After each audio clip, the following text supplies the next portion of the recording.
Hammaga assalomu alaykum aziz o'rtoqlar. Hozir biz navbatdagi sotuvdagi uyimizda turibmiz. Bu uyimiz Yakkasaroyda joylashgan Solaris жилой kompleksida, ya'ni birinchi etajimizda. Bu uyimiz 3 xona, общий площади 95 kvadrat metr. Narxini oxirida aytib o'taman. Shunaqa shinam uylarda, chiroyli uylarda yashashni niyat qilgan bo'lsangiz, bitta like bosib qo'yasizlar. Xudo xolasa sizlarga ham shunaqa uylar nasib qiladi degan umiddaman.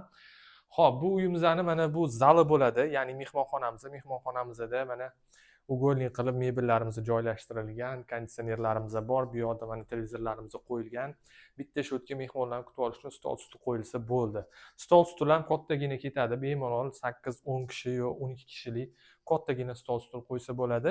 Aziz o'rtoqlar, eslatib o'taman, bu uyimizda ozgina muddat bir oila yashagan, lekin juda ham kam yashagan. Uyimizni ko'rib turganingizdek, yep-yangidek turibdi.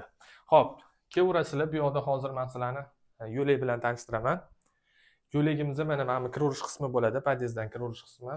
Bu uyimizni birinchi qavatda joylashgani hisobiga juda ham qulay joylashuv. Kirganingizda mana bu yerda to'g'rida bizani detskiy kutib oladi. Detskiyimiz, ya'ni yosh bolalar yotoqxonasi, ikkita kravat bilan jihozlangan. Mana bu yerda kompyuterning stollari bor. Bemalol kompyuter yoki dars qilib bemalol o'tirsizlar bo'ladi. Bu yoqda mana mebellari bor, garderobning shkaflari. Va eshikdan kirganimizda, podyezddan kirganimizda o'ng qo'lda bizani sanuzulimiz, ya'ni hojatxonamiz bor. Va o'ng qo'lda yo'lak bo'ylab kelsanglar, bizani mana master spannimiz bor, ya'ni yotoqxonamiz. Bu yoqda kattalar yotoqxonasi, kattalar yotoqxonasiga mana kravatlar qo'yilgan, matraslari yep-yangi. Mana bu yerda komodlari bor, o'zini garderobning shkaflarigacha bor. Xo'p, yotoqxonadan to'g'riga chiqqanimizda bizani mana sanuzulimiz bor. Общий sanuzul.